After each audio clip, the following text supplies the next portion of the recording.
planet Earth. Michael Litton, the last DJ, host of Ride the Vibe, broadcasting from the studio DRSATL right here in Roswell, Georgia, the 8th largest city in the state. And totally stoked to have Robin Bibi on the show all the way from the UK. Exuberant, passionate, dynamic, exciting, and fun. He plays music straight from the heart. It will move your head, your heart, and of course, gotta move your feet. Robin has been widely recognized as one of UK's finest blues and rock guitarists, and yet he maintains humility. Robin, how do you do it? Oh, mate, I've been at it such a long time that it's just what I do, you know? It's what I do, and I just enjoy it. Yeah, well, we're so delighted to have you on the show, and it's midnight in, as I just learned, British summertime. BST. That's right, yeah.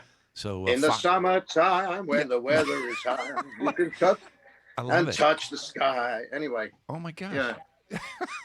You're on fire. That's another song. Yeah, I recognize that song. That's awesome. I know. So for your fans that are Legion, the way we roll Ride the Vibe, we ask the listeners to sit back in a comfortable environment of their choosing and get a beverage of their choice.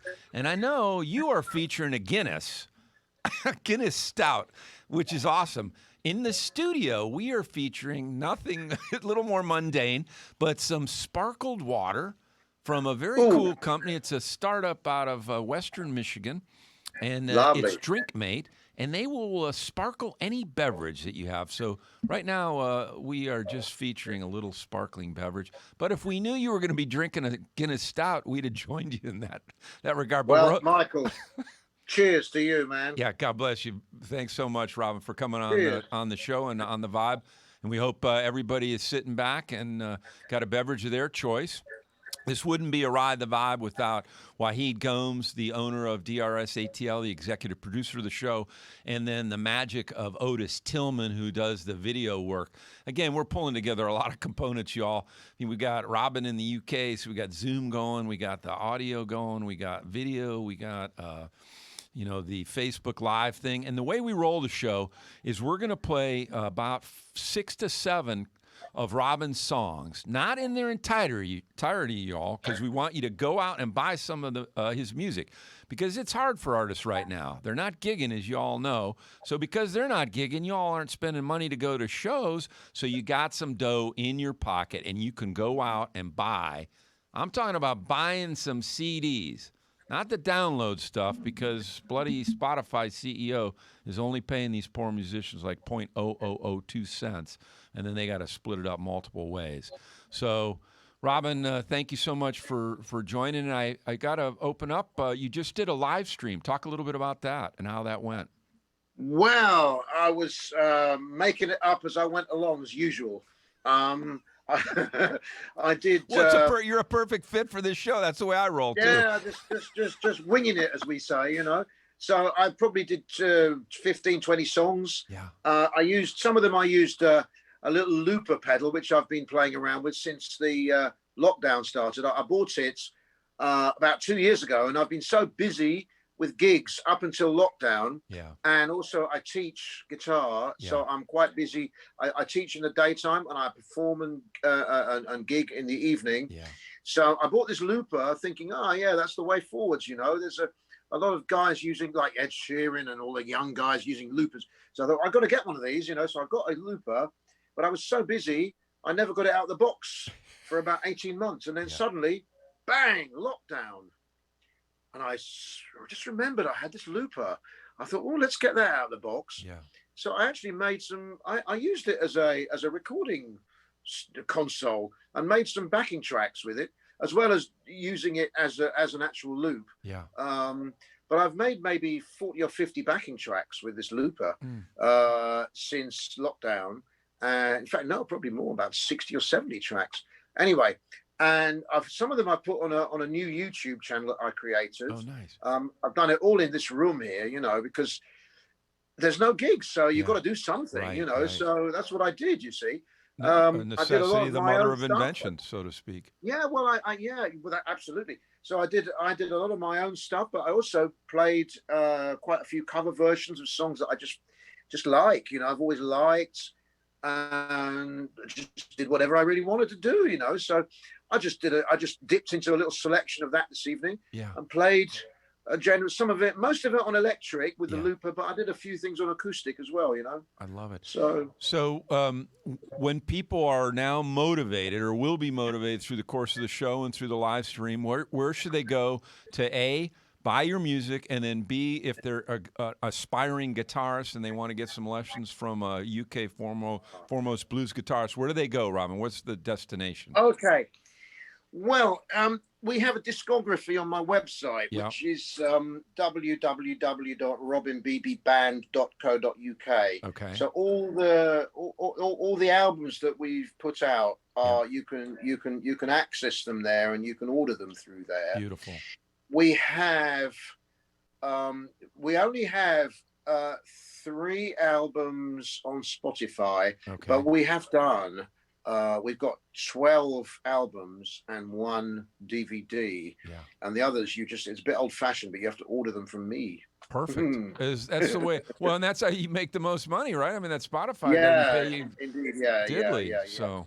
Well, I think that 3 of the albums are on Spotify, and the other, and I think the others you can download some of them. I don't know exactly. So I've never really been that into all that. I buy CDs, or I listen. I've now started to listen to music on YouTube. Yeah. Well, and we're gonna mix it up on this show. We're gonna do a couple of your songs in a video format, and then we're gonna do a couple in an audio format, and then Otis has put together a nice montage of the pics you sent.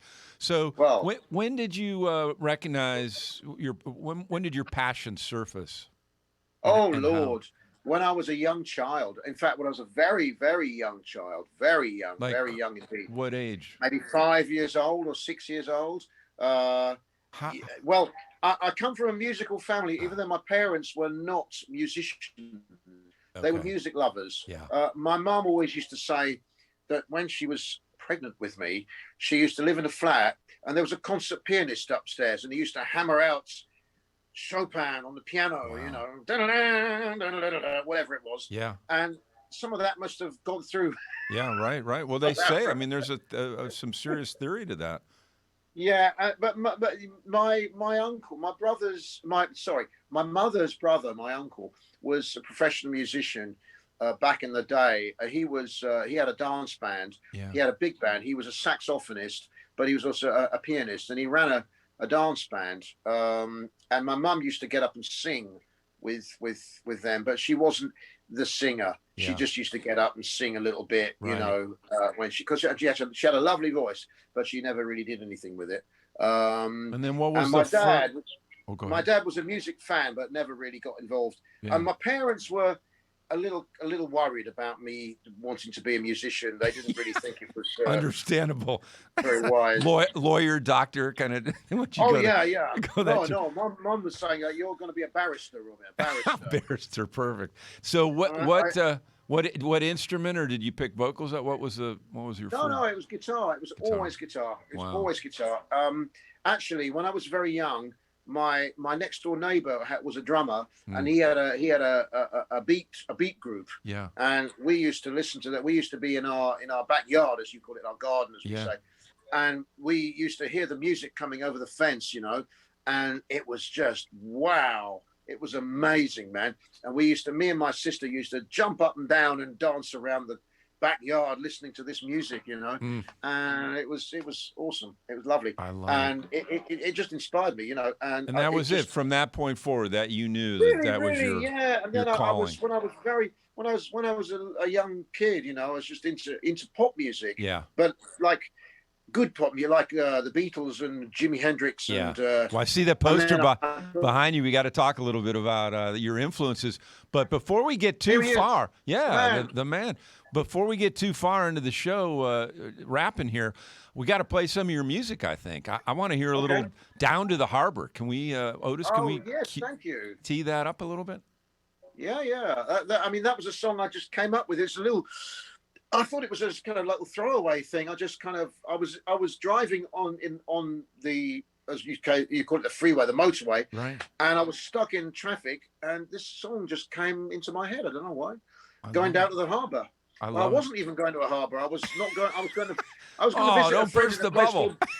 No, I was going to visit a friend in a place called Basingstoke, there's no harbour in Basingstoke. Well, one of your other musical influences wrote a brilliant song sitting on the dock of the bay. So we'll talk about that when we come on the backside of this song. Let's cue that up if we could, Otis. Thank you. Yeah, sure.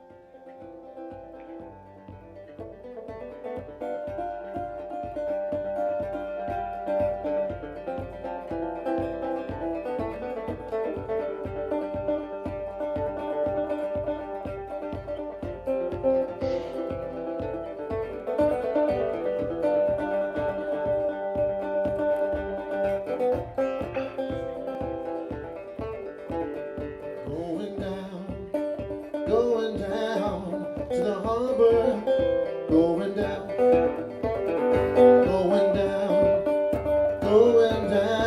to the harbor, going down. See the boats, smell the sea, see the cliffs all chalky white. See my friend, the old fisherman, gonna see my baby down here tonight. Going down to the harbor, yeah. I'm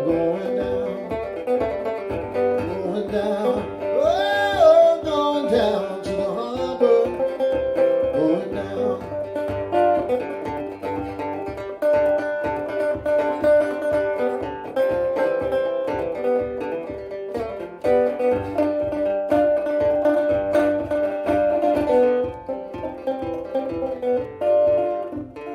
Take a boat, sail a boat out on the sea, my baby and me. Sail away, it's a sunny day. Sail away, my baby and me. Going down to the harbor, yeah, going down to the harbor, going down.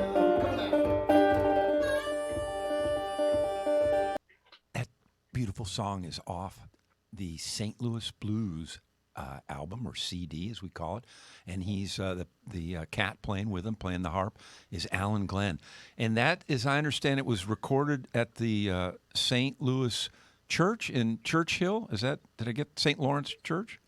St. Lawrence Church, yeah, St. Lawrence, and it's in a place called Caterham. Okay, yep. Which is about 20 miles south of London. And it's literally is a church? It is a church. It was built, get this, it was built in the 11th century. Oh, my Lord. Well, wait, exactly. Yes. I didn't. Sometimes the last DJ doesn't even know when he has those divine inspirations. Hallelujah. Anyway, everybody, people didn't know they were going to get into a revival thing. No. So the church was built, at least a part of it was built in the 11th century, and since then it's been added to. But it's an ancient church. Yeah. And it was. We have played 2 concerts in there. And that video that you showed was actually recorded, and it is actually off the St. Lawrence Blues album. Yeah. That is actually that video is actually on it, because it was recorded while the album was being recorded live, if you like. You know? So yeah, that was part of the album. I love it. So they converted the church, and how many folks does it seat? It's not huge. I think we had about maybe 60, 70 people. Yeah.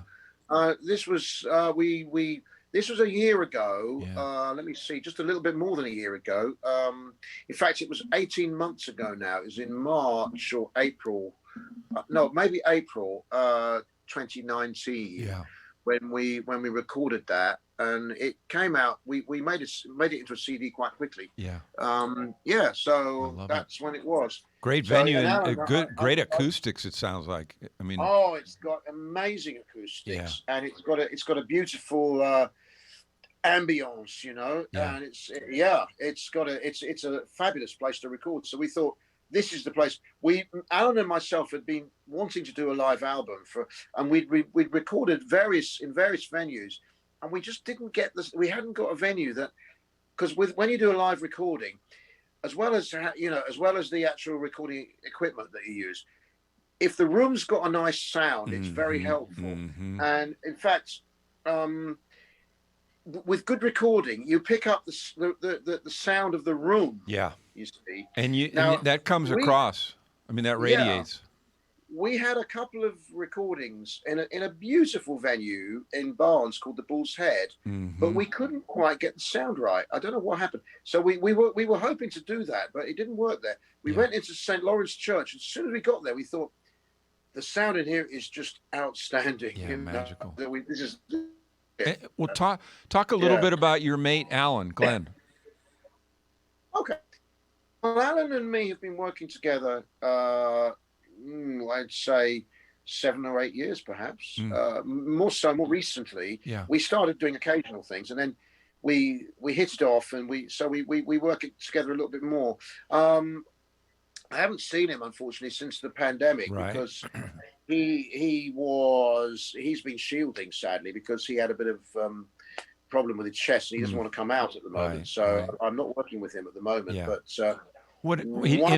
in addition to harp, what else is he? He is harp. He is a very talented man. Yeah. Actually, Alan is a really, really good guitarist as well. However, he always says that when he plays with me, he just prefers to play the harmonica and shake his maraca. He says shake the maraca, and he plays a wonderful version of the tune called, oh my god, oh dear, I'm having a problem at senior mum. It was a theme tune. No, it was a theme tune for a very successful program in the UK called the Old Grey Whistle Test, and with a DJ called Bob Harris, very well known here. And oh my god. Well, while you're pondering that, I want to. You got it? Okay. It's called Stone Fox Chase. That's the name of the track. By oh dear, I've forgotten who. Anyway, Stone Fox Chase is the name of the track. I love Stone Fox Chase. Yeah. Perfect. Yeah.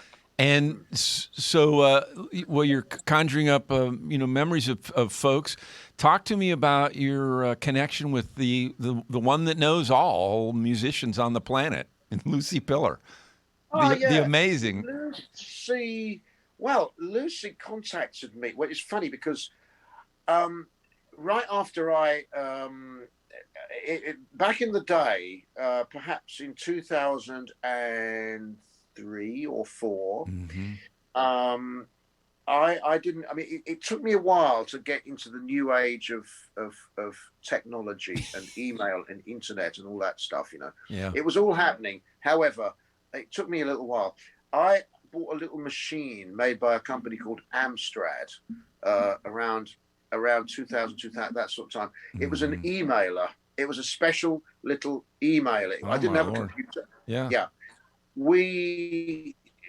I got a computer because my children were young. They needed a computer. Sure. But we for some reason, I don't know why, I had this email device. It was just a weird device with it looked like a sort of a kind of peculiar laptop with a kind of like an opening with a little screen. Real old school. Yeah. It just showed you a stream of emails. That's all it would show you. You got one from Lucy. One day I had an email from Lucy Pillar, and it said, All Right Now Entertainment. My name is Lucy Pillar. Yeah. And I really, really like your I heard a version of the old Fleetwood Mac song called Oh Well. Oh Well, yeah. And she said, I loved it. She said, I really like your version of Oh Well. Yeah. Would you be interested to sometime come across to Atlanta? She said, I could get you some gigs, or I could take you to, give you some beer. So I said, yeah. And I ended up going.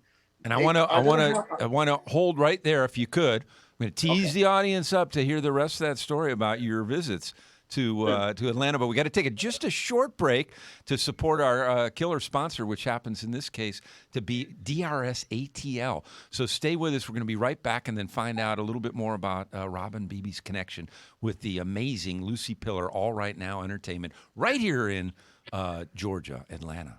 We'll be right back. DRS provides professional audio mixing and mastering services. They also provide other creative services such as voiceover editing, audio restoration, and audio forensics. They have great customer service, their work is fast and efficient, and their prices are affordable. You can learn more about their creative services by visiting them on the web at DRSATL.com. Again, that's DRSATL.com. Or call them at 404-590-0779. Again, that's 404-590-0779. DRS, when the right sound matters. And the last DJ, Michael Litton, can't thank Wahid Gomes and Otis Tillman enough for hosting Ride the Vibe and giving me the opportunity of a lifetime to talk to cool cats like Robin Bibi. So, Robin, I want to, before we talk about your connection with Lucy here in the States, I want to tee up all night Vampire Blues. Oh, yeah. Because it is past midnight there in the UK. And you are a vampire now. You're staying up past midnight. So we gotta, if we could, Otis, tee this. And this is a video track, y'all. And then we're just playing a couple of minutes because we want you to go out and buy some CDs off of Robin Bibi's website so he can make some money in this lockdown and keeping that Guinness. So. So we're going to play this song and then come back and talk about your connection and your visits to the States.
Up All Night Vampire Blues, the Robin Bibi Band. And we didn't even scratch the surface of that song, y'all. I mean, that's a 10-minute song, just like I like my songs when they're that good. But if we played the whole song, you know, then we wouldn't have any chance to chat with Robin. We'd be out of time, and Robin would be asleep. So, love that song, and I want to talk about where that was recorded and your bandmates. But before we do that, if we could, just touch on your because you've had many trips over here. But again, you came over and talk about your connection over here with Lucy. The very first time I came over was in 2004, And you know, Lucy took me to some local jams, and I met some really nice players, notably Andrew Black and Barry Richman, who are still I'm still sort of in touch with them now, you know, and fabulous singers and players and stuff, you know. So big shout out to Barry and Barry and Andrew Black and Barry Richman, fantastic, and quite a few other people as well. Now I came back in 2010, 11, 12 and 14, and we played some gigs. And in 2012, we did a little tour, and I had, I used a couple of guys, a couple of local musicians, really good musicians, and we played some local gigs, and we also went down to Alabama, and we played a few gigs in Alabama. You got to go to the Fame Studios, and you played at Mr. Gibbs' place. We played at Mr. Gibbs in Alabama 2 times. And I recorded at Fame Studios as well, which was wonderful. And I have an EP from that recording. Wow. Bibi at Muscle Shoals, it's called. Oh my gosh, I love it. Only 2 tracks on it. Bibi, I like that. So you kind of a play on BB King, and you know, I gotta digress just a little bit, but as I understand the bio, in 1999 at the Albert Hall. You had the opportunity to be the backing band for the BB King. Not that you're not the BB. No, we did. We opened up. We opened up for BB King. Wow. And it was a wonderful experience. Yeah. And we got to meet the great man. Yeah. And I'd only done 1 CD at the time, so I was really shy. I actually. Stranger, I mean, I'm not as shy as I used to be, but I used to get very shy in the presence of. I used to be really shy, and I just went. We got the chance to meet him in his dressing room. Yeah. So I gave him. I said, listen, I just wanted to give you this because I wouldn't have done it without you. I probably wouldn't have done it, you know, because without your great influence and everything that you've done for music, and you know. And I said, you're an inspiration. He looked at me and he said, well, excuse my accent, but well, ain't you going to do something for me then? And he looks at me, and I realized what he meant is he wanted me to sign it for him, you know. So he wanted me to sign my album to give to him, so I signed it. You know? That's and I was just like, I thought, what a lovely gesture. Yeah. You know? So, class guy. Class guy. Yeah, lovely man, really very nice man. It was nice that he gave us, you know, 20 minutes in the dressing room. You know. At the Albert Hall, which the iconic, you know, where lots of legends have performed multiple times. Clapton, I think, holds the record, doesn't he, for most? Probably. I think he plays. He did play there every spring. Yeah. He did. He used to do a series of concerts, you know, probably 10 to 15 nights, from like the 90s up until. I don't know. I don't think he's doing them anymore now. But he did them. He did them for probably 15 to 20 years. I think. Wow. You know. Well, talk about the Robin Bibi band and where Up All Night Vampire Blues, where you recorded that. Okay, so that particular video was recorded at a gig that we like to do called the Tuesday Night Music Club, which again it's in a place called Coulsdon, which is about 20 miles south of London. Yeah. And they run a regular blues, well, not really, just a music club, you know. Yeah. But it is, a lot of it tends to be blues. Yeah. On a Tuesday night, hence the Tuesday Night Music Club, run by a guy called Richard Dunning, who's a really, he's extremely proactive, and he's a good guy, and he's incredibly enthusiastic. And we were going to do a gig there this July with my 6-piece, because this year was the year I was going to start putting out the 6-piece band, actually. But unfortunately, it wasn't to be. Yeah, it happened. Right. Having said that, most of the gigs that we didn't do have been rescheduled for 2021. Oh, good. Let's keep fingers crossed. Yeah, amen to that. And so what album is that song off of, Robin? Originally, it was on an album called Language of Your Soul, which is the second album that we ever we ever recorded. Okay. And then it also featured on a live album that we did back in 2003 called Live Therapy. Oh yeah. Yeah. Which was originally a double album. It's now a single album. Okay. We edited it a little bit. Yeah. So yeah. Yeah. And then talk about your bandmates, Hans on drums and Tony Martin on the bass. Okay, so originally it's not Hans anymore now, but he's still friends. We're still friends, but our paths have sort of moved a little bit separate. Right. So Tony Martin's still doing it. Yeah. At the moment, the drummer I use more than is Craig Bacon. Okay. Who played on the No More a Secret album. Okay. All my musicians are session players, actually. Okay. So they're very they're sought after musicians. They play with a lot of other people as well. Yeah. Although they do make time to always come and play for me. Bless their hearts, you know. So that's I love it. And you've got you sent me in a great. You and Tony Martin did a live at the Ram Jam CD together, which was fantastic. Yeah. Thank you. Yeah. Thank you. That did quite well on and that did well. It got airplay, national airplay, and it also we have a thing here called the Independent Excuse me. I'll try again. Independent Blues Broadcasters Association, IBBA, and it got to number 4 on their playlist. That one. No More a Secret got to number 2 on their playlist. And we're gonna tee. You're doing brilliantly on teeing me up here.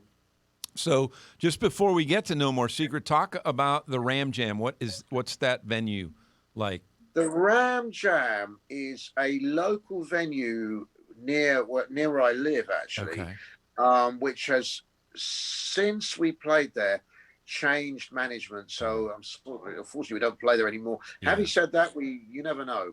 Things can always change. So it was a really busy and thriving music venue. The Ram Jam used to be actually 3 venues in one. And now it's only 1. So that was a nice place to play, and we decided to record an acoustic album there live. Myself and Tony have been putting a lot of work together, and we are doing a little bit of work again now, which is great. I love it. Well, you've teed it up. So this is the latest studio release, No More a Secret. And we're going to play the title track, and then we're going to play 3 more tracks after that. Again, y'all, we're not playing them in their entirety because that wouldn't give us a chance to chat. And we want you to go out and buy that music from Rob and Bibi's website. So if we could, Wahid, and this we've got in an audio file format, and this is the title track. Again, No More a Secret. I love this song. Thank you.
on Ride the Vibe. Michael Litton, the last DJ, playing what he wants to play and saying what he wants to say. And in this case, having a great conversation with Robin Bibi out of the UK. And that track was No More a Secret, the title track off his latest studio release, which you should go out and buy off of his website. And now, before we chat about that, I want to take just another short break. And once we come back from this break, because this sponsor is so near and dear to my heart and so very generous, we're going to run the rest of the show commercial free all the way through. So stick with us, just a short break, and then we're going to play 3 more songs off of No More a Secret, Robin Bibi. The number of premature infants born in the United States each year, 380,000. That's 9.8% of the total births in the U.S. The Foundation for Premature Infants' mission is to advocate for the right of all premature infants to be cared for in a developmentally supportive and age-appropriate manner.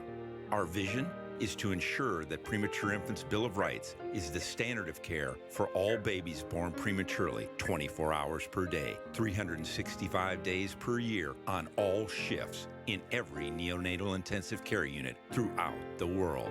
Please consider making a donation by visiting us on Facebook, Foundation for Premature Infants, or at our website, foundationforprematureinfants.org.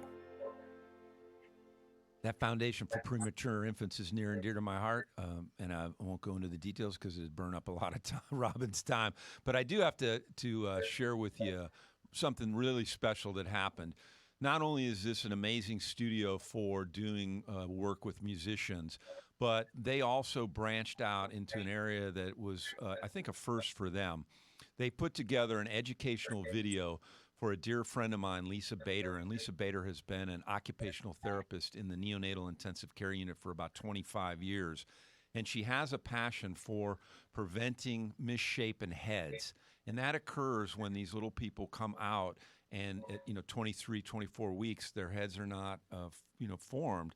And if they lay on one side too long, or on it's on their back too long, and they get a misshapen head, it causes all sorts of issues for them down the road. Lisa developed a product called the Shape Right system for preventing that, and Wahid and Otis Tillman put together an incredible educational video for Lisa and Lisa's company so that clinicians all over the planet now can learn how to prevent this very preventable head deformity issue. So kudos to Wahid Gomes and Otis Tillman and Lisa Bader for their brilliant work. So, Robin, talk about that title track and the album and, the backstory and everything. All the good details. Well, yeah. Funny, really. We were offered, I hadn't, my songwriting is, I'm not a prolific songwriter, but I do enjoy writing songs when I get fired up. Then I can churn them out, But I have to have some sort of motivation. Otherwise, I just sit and play. Yeah. I just sit and play. So suddenly something happened about 3 or 4 years ago. We maybe a bit more. I hadn't written these songs for a little while, and I had a few little ideas bubbling around I always have creative ideas. I mean, I've got hundreds of ideas all bubbling away. And we were offered somebody saw us play and said, listen, we want you to come to a studio that we're just starting up, and we'll give you some free studio time. And I can't turn that down.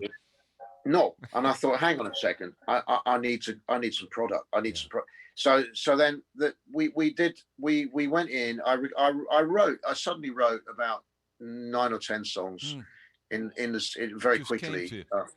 Yeah, one of them was No More a Secret. Funny enough, No More a Secret, I started writing it when I was staying at Lucy's house. No way. Yeah. I started writing. I just got the idea. I was just like doing. Yeah. I'm going to tell you a secret. I just got the idea for that, but I hadn't finished it. I got the idea when I was at Lucy's, but it was unfinished. So basically, I just kind of finished everything. I had a few. I had a few new songs that came out. Yeah. Suddenly, when I got this studio, I thought I'm going to have to. So suddenly, my whole life became a songwriting experience. situation I found myself in. I thought, right, here's a song, here's a song, here's a song, here's a song, blah blah blah blah, and that's the way songwriters work, you know. And I wish I could just, I wish I could have that one all the time. But it don't work. It isn't there all the time for me, you know. I mean, it could be, but I don't. I need to make myself do it, you know. And I just kind of roll along a little bit. But hey, you know, I think we all have this anyway. Yeah. Anyway, so I wrote. There's an In Too Deep. There's Play. Yeah. There's Christmas Day. There's Packing My Possessions, which we're gonna play. Oh, okay, yeah. Packing My Possessions had been. I'll hold that thought on that one though. Okay. Okay, sorry. Hold that. I want to tee up, if we could, No Label on Me, and I'm imagining that is somewhat autobiographical, or not autobiographical, but a statement, a personal statement. Hey, don't put a label on me. But funnily enough, but yeah, you're right. Well, even a blind squirrel.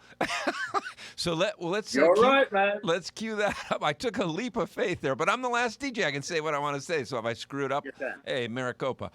So if we could, Wahid, let's No Label on Me, because I don't want any label on me, and I guess Robin doesn't either. Let's hear a little No Label on Me.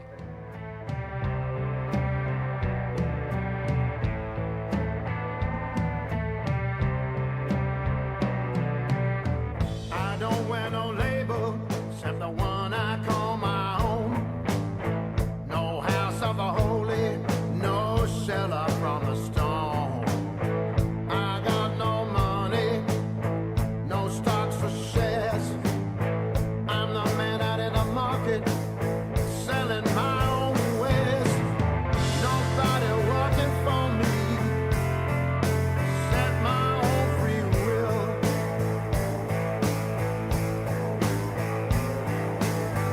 Everybody knows me,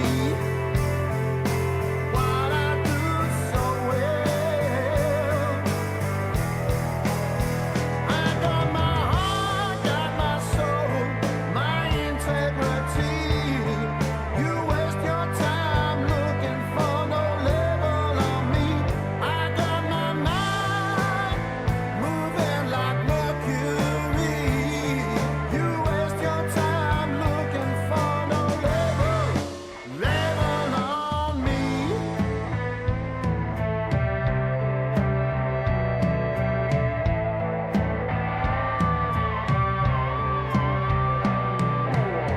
Been around a long time on this open road, kicking stones out of the dirt, lightening my load. Don't follow directions, heading my own way. Driving this caravan, I can go or I can stay.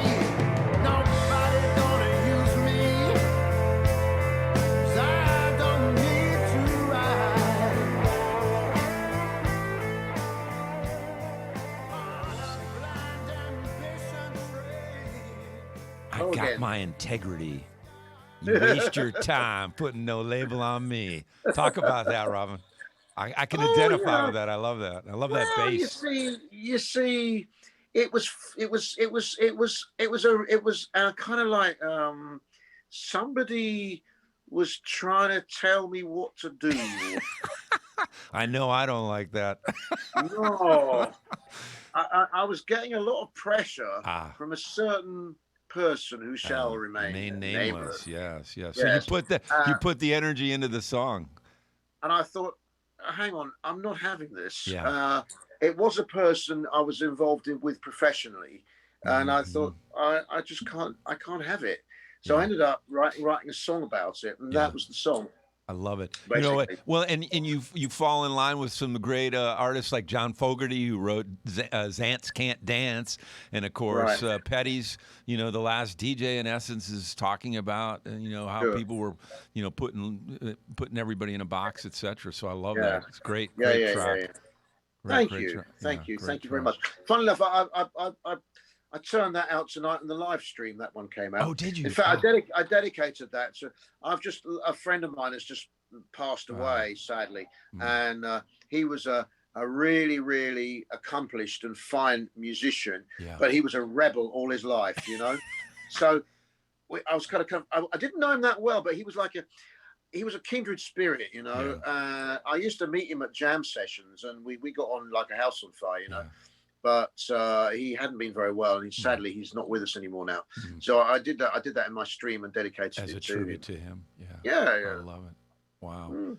Yeah. Very cool. Well, great CD. And, you know, I want to play another track, Fast Lane Busy. Fast Lane Busy. Because I think that probably has there's some messaging there as well, I would imagine. Well, yeah, that song, that title came to me from, that was brought to me by a friend, actually, who came to see me one day. Yeah. He came to see me to play some guitar with me, and it's sort of like have a guitar lesson, but it wasn't really a guitar lesson. He really wanted to just have a little jam, and he turned up a little bit late. He said, the fast lane was busy. The fast lane was busy, you know. And I'm like, oh, thank you. yeah. I'm like, because this guy used to write songs. He still does write songs. Actually. Yeah. He's a friend of mine. But I've actually done some work as a guitarist, as a freelance guitarist for him. With him. But anyway, and I said, listen, his name's Guy. Yeah. His name is Guy. I said, Guy, you've got a song there, mate. I said, you've got a song. He said, no. I said, yes, listen, you've got a song. Fast lane's busy. I said, listen, do you mind if I write some words? So I wrote all the words, and it just came out. You know. So you were really in the chi. I love it. Well, if we could, Wahid, a little Fast Lane Busy, because I think we all can get fast lane busy and forget what's really important in life. Yeah, sure.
Robin's mission and belief is to send the audience home on a high. They can't help it, said one reviewer. Love it. What another great song. Off of No More a Secret, latest studio release that the folks can go out and buy off of your website. Talk a little bit about, your thoughts as we go forward in this crazy music world, Robin. I've had artists come on the show and say, man, I don't think I'm ever going to do another album because that's not the way people are buying music anymore. Where do you fall in that? No, I'm old-fashioned. I've already, I don't know, actually, Michael. I have recorded, since that, I've recorded about 20 more tracks. Wow. I'm working on a new project, which is largely an instrumental music project, strangely enough. It's a whole sideways departure. Well, because he can't put no label on you. Well, no, yeah, yeah. So, yeah, that's true. That's one way of looking at it. So I'm doing an album. Well, it's I don't know if it's an album. It will be an album. Yeah. But having said that, it will be maybe more than one because we've already done over 20 tunes, and out of the 20 tunes, maybe we have vocals on 3, and I'm actually in the process of possibly writing lyrics for some of the tunes. Some of them will just be instrumental. Yeah. I've gone in a different direction. I've been quite inspired by fusion music and neo. Do you know, I've been inspired by neo soul music recently. A lot of new young artists that are grabbing my attention, who are just coming out. There's a young guitarist called Tom Misch who's blown me away, you know. But what he does, he mixes. He's like a jazz blues player. He's quite jazzy, but he's got a big blues style. But he works with rap artists. He's doing a cross.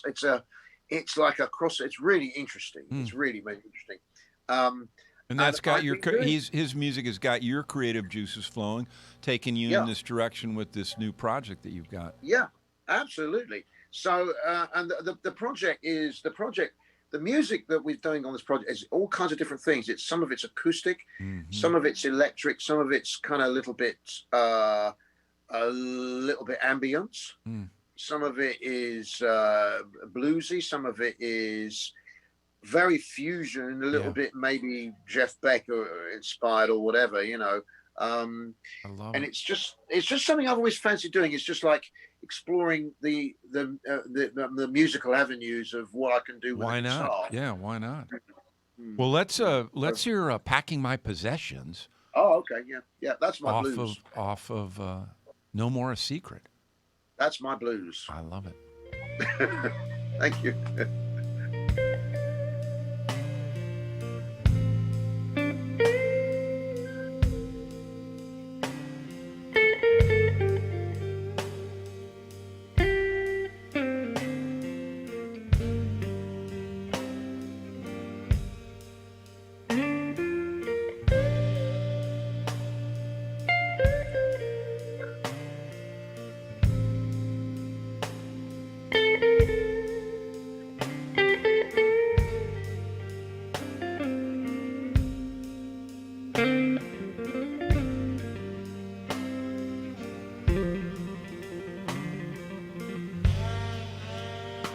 Broke up in the morning, hearts in pieces on the floor.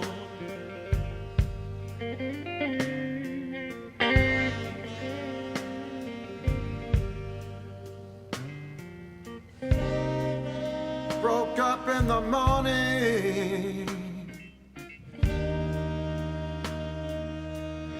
hearts in pieces on the floor.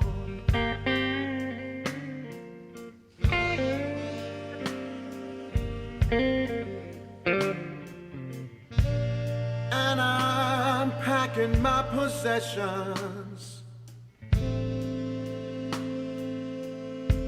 I gotta leave my baby's door.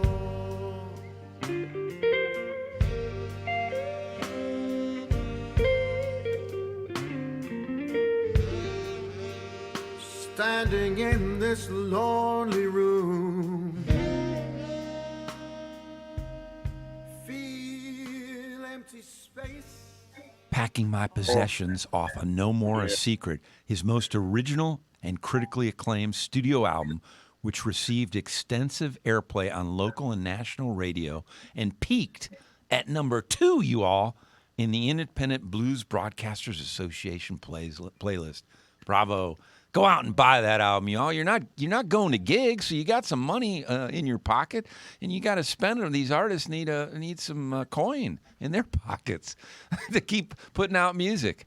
Love that song. Great Thank blues. you. And again, we're only playing a little snippet. That song runs 8 minutes, so we didn't even do it justice. You know, it's just a teaser. But the time is flying by. We're just a fascinating conversation, Robin, and you've been so gracious to stay up so late there in the UK in British summertime. But Lucy Lucy Pillar. We're going to come full circle to the amazing one. Lucy, when you were gracious enough to be willing to accept this little surprise I'm throwing in here, because I am the last DJ and I can play what I want to play. But Lucy sent me a couple different tracks to be able to. She said, "Hey, what do you think? Would you mix these in?" And I ran up. I didn't tell Robin what it was, but I asked him if he'd be willing, and you can tell he's a pretty hip cat, and not pretty, real hip cat, and was very amenable. So if we could, I want to tee up Albatross, Session 3. This was recorded at Lucy's house. And again, we're only going to play a couple minutes because we're almost out of time here. But I did want to give a shout out to Lucy and bring it all full circle. So Little Albatross by Peter Green. Well, by Robin Beatty, but Peter Green's song. Yeah. And if we could, Otis?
Robin Beatty in Atlanta, GA in 2012, playing Albatross, a Peter Green tune. And we're almost out of time, but just talk a little bit about Peter Green's influence on you, and what he means to you. Yeah, all I can say about Peter Green, I can say quite a few things, but I'll start by saying that, in my opinion, he's the greatest blues guitarist that the UK ever produced. Yeah. And I just don't think anyone can touch him. Yeah. And I was lucky enough to meet him on 2 occasions, but when he was making his comeback, with the Splinter Group. So he wasn't particularly forthcoming, but I did go to a couple of gigs and I did get to meet him. But his influence on me, the first riff I ever learned to play when I was about 14 was "Oh Well," which is the Fleetwood Mac. When Peter Green, and so for those that don't know, right, Robin? I mean, Peter Green, one of the original founding members with Mick of Fleetwood Mac. Mick Fleetwood and John McVie. Yeah. And and it's funny because, again, with the connection that you mentioned, we recorded "Oh Well," the Robin Bibi band recorded "Oh Well," and that's what Lucy Pillar heard, and that's what she liked, and so it all comes full circle. It's unbelievable. Circle, right? Well, this time has just flown by, y'all. But please go out and buy some of Robin Bibi's music. Go back and go back and search out some of that original John McVie, Mick Fleetwood, Peter Green stuff, classic. And sounds like also need to check out some Tom Misch as a new up-and-coming artist. Oh, yeah. And then be on the lookout for Robin's latest project. So touch base with him at his Facebook page and also his website. Y'all, this has been a gas. Ride the Vibe. Michael Litton, the last DJ. We're out of here. Thanks so much. But it's not too late. set the record straight. Better get her done, son, 'cause the hour is grown late. Maybe there's a DJ out there somewhere who has a few regrets and a list of things that he meant to do but hasn't gotten round to yet. Well, maybe he'll feel a little empathy, play this on his FM show. Better late than never. Here's my thanks to whoever plays my song